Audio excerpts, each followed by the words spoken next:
Então, galera, vamos começar a nossa aula de bactérias, protozoários, fungos e as suas associações.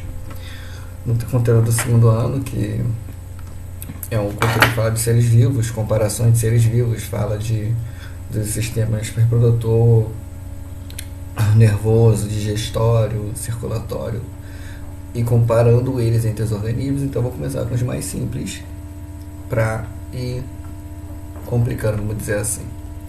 Então o primeiro que a gente vai falar são as bactérias protozoárias. E aí já começa com a E. coli, que é essa bactéria aqui da imagem.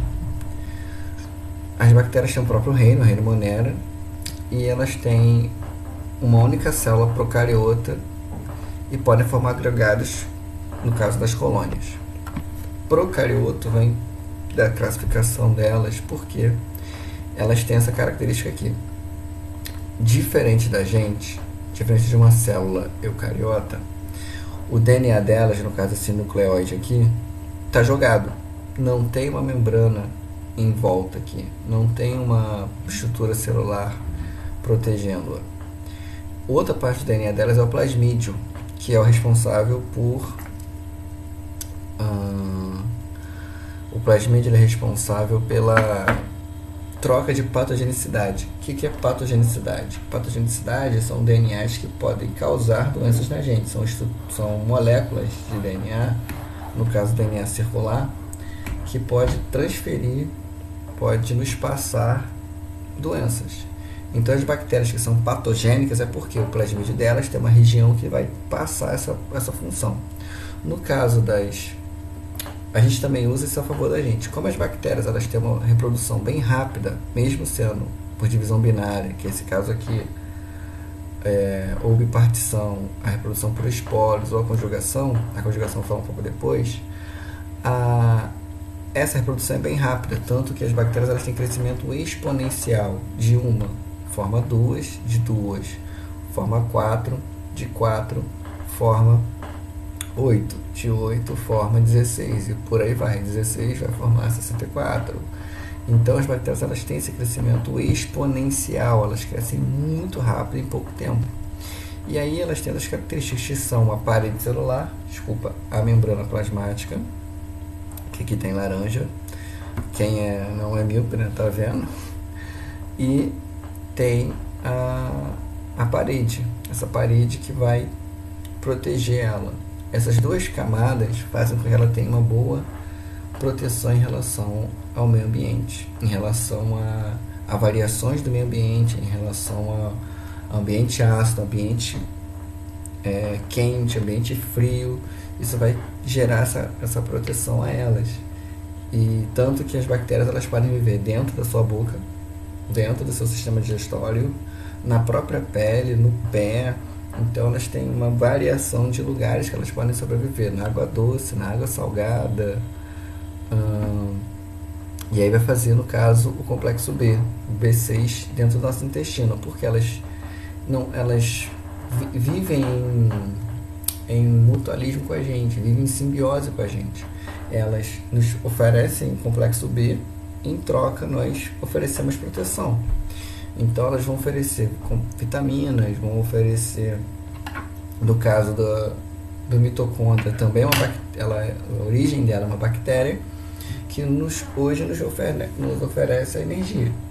Então o cloroplasto é a mesma coisa, era uma organela que produzia energia, agora nas plantas, no caso, não na gente, ela oferece esse tipo de troca.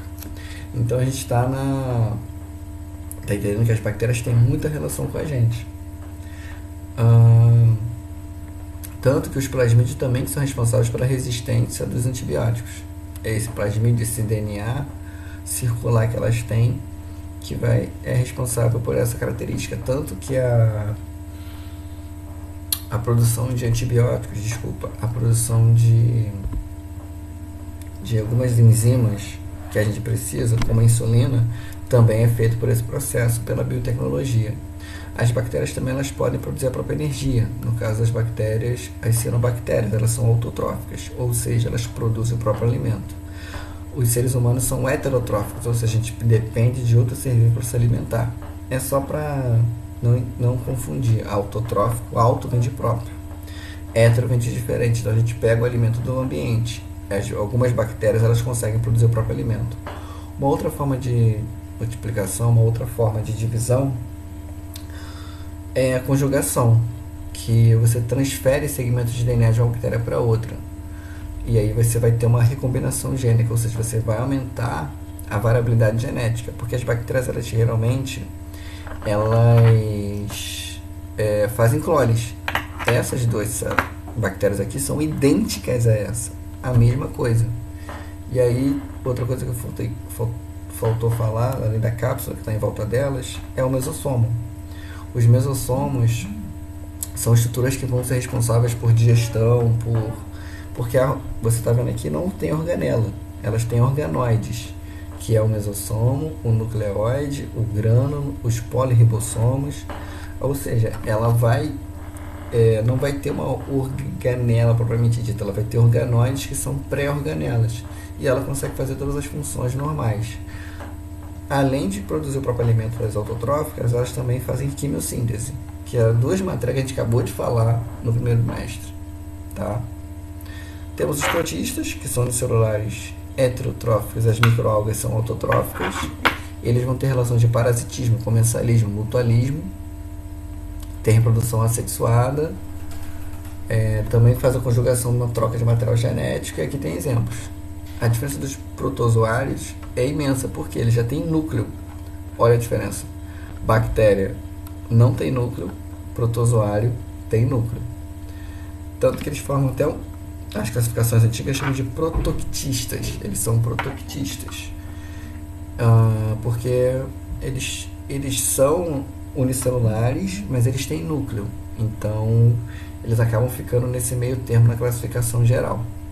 Então pode ver, amebas, no caso, amebas e foraminíferos, Paramécia vorticella e o tripanossoma, que você já deve ouvir falar por causa da doença de Chagas. Tanto as bactérias quanto os protozoários, eles estão relacionados a gente também com coisas boas, no caso do intestino para fazer a vitamina B, ou no caso do tripanossoma, que vai fazer a doença de Chagas. Aqui são mais exemplos de Paramécia, no caso. E aí você pode encontrar protozoários em água doce ou salgada, e estão relacionados ao fitoplâncton. O fitoplâncton é a base da cadeia alimentar do mar. O fitoplâncton alimenta o zooplâncton, que vai alimentar os peixes menores, ou copépodos e por aí vai. Então, as relações ecológicas, as relações internas, a ecologia desses animais, ela é interessante. Mas se lembrando que eles são seres do reino Monera. Eles são seres mais simples do que a gente. E aí você tem os filos: Xilófora, Mastigófora, Sporozoa, Sarcodínia. Você vai ter vários tipos diferentes de filos, tanto nos protozoários quanto nas bactérias. E no caso das algas, você tem as euglenófitas, as bacteriófitas e as pirrófitas. Um momento. Deixa eu ver aqui quem é. Prosseguindo depois da chegada da aluno. Isso aqui você desce. Então, os protistas, as bactérias têm muita relação com a gente e eles vão fazer várias trocas ecológicas. Chegamos aos famosos fungos. Fungos esses que eles também vão ter relações ecológicas com a gente. Tá? Existem fungos autotróficos, que produzem o próprio alimento. Não. Os fungos, eles são heterotróficos saprófitos. Cadê essa palavrinha? Sapróbios, desculpa. Por quê? Como os fungos, eles não têm boca, não têm, sei lá, rádula, no caso do caracol, os fungos, eles vão se alimentar por absorção. E aí já era uma característica interessante dos fungos que os fungos eles crescem por micélios e hifas. Deixa eu mostrar a figura de novo. Deixa eu só mostrar isso. Preciso dessa figura. Então, o que acontece? Quando você vê a parte de fora do fungo, quando você vê um pão mofado, você vê a parte de fora, que é a estrutura reprodutora.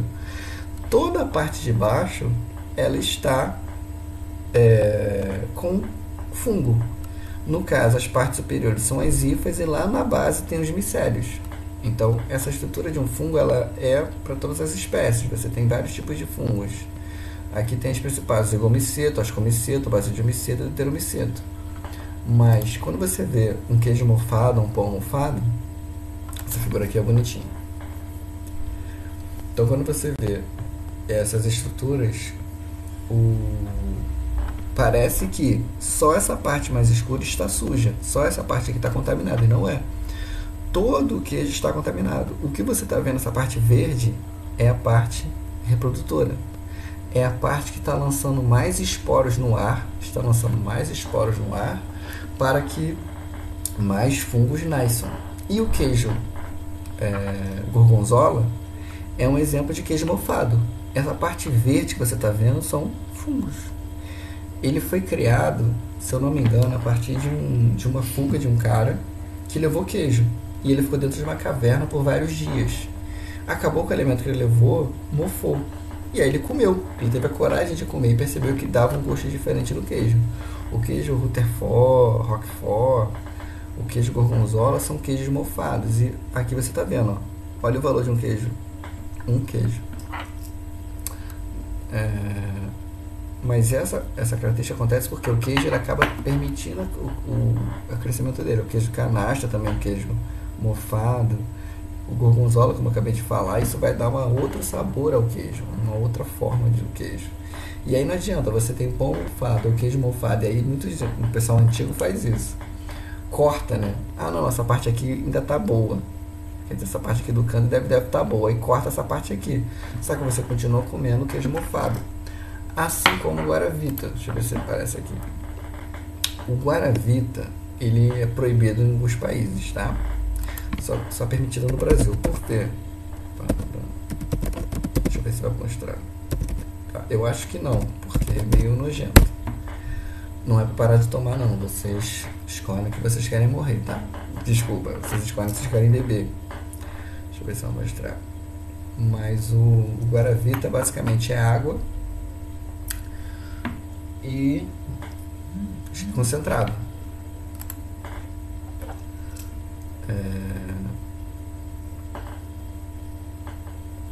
Deixa eu ver aqui. Acho que não vai ter. Tanto, ó, tem um caso, esse oficial do exército conta como é que foi. Deixa eu ver se vai ter. Não vai ter. Mas eu vou ver se botar aqui. Esse caso aqui, 2014, tipo, nem é 6 anos atrás. Ele é militar que criou o Guaravita há 6 anos atrás. Beleza. Então, o Guaravita tem o mesmo problema. Como ele tem uma grande concentração de açúcar e a fabricação dele deixa aquele líquido exposto, o crescimento de fungos é muito grande, o crescimento de leveduras é muito grande. Você pode fazer um teste. Bebe todo o Guaravita, não. Pega uma copa de Guaravita, deixa um dedo de Guaravita e deixa aberto. Depois de algumas horas, você pegar o copo, você vai ver que vai estar mofado.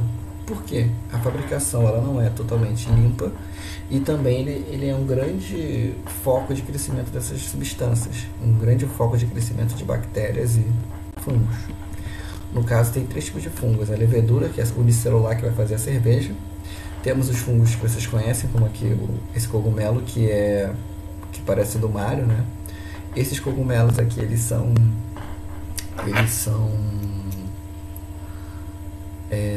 alucinógenos, tá? O cogumelo do Mario é alucinógeno. É melhor deixar pra lá o que vocês estão pensando sobre isso. Então, E alguns fungos são comestíveis, tá? O champignon é um exemplo disso. Tem gente que cria fungo no cabelo. O pessoal que usa dread, assim, eu não sei se ainda fazem, mas antigamente eles faziam. Você coloca açúcar moscavo e deixa. E aí você vai ter o crescimento de certos tipos de fungos. A maioria deles são comestíveis. E algumas pessoas até deixavam crescer no cabelo, que aí podia comer na rua. Mas aí é uma prática que eu já vi acontecer, tá? Na época que eu dava com esse pessoal aí. Mas outra coisa que os fungos fazem muito são as micoses. Pé de atleta, pano branco, candidíase, todas essas paradas aí são fungos que crescem.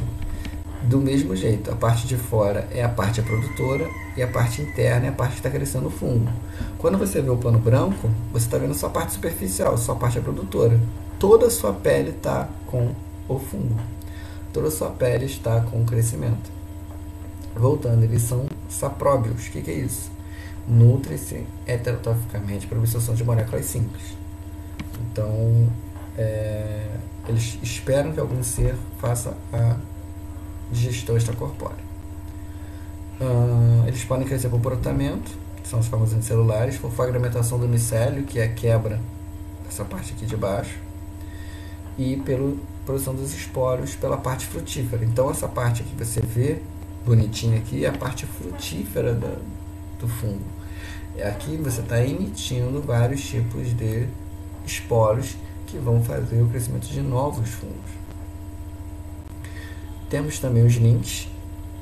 Os líquens são associações mutualísticas entre clorofícios, que são algas, com cianobactérias. Lembrando que essas algas, não só as clorofícios, mas as algas em si, elas são as responsáveis pela produção de oxigênio do planeta. O oxigênio que você respira vem dos oceanos, não vem da floresta amazônica. O crescimento delas deve-se a... O oxigênio do planeta deve-se às algas, porque elas têm uma grande produção de oxigênio.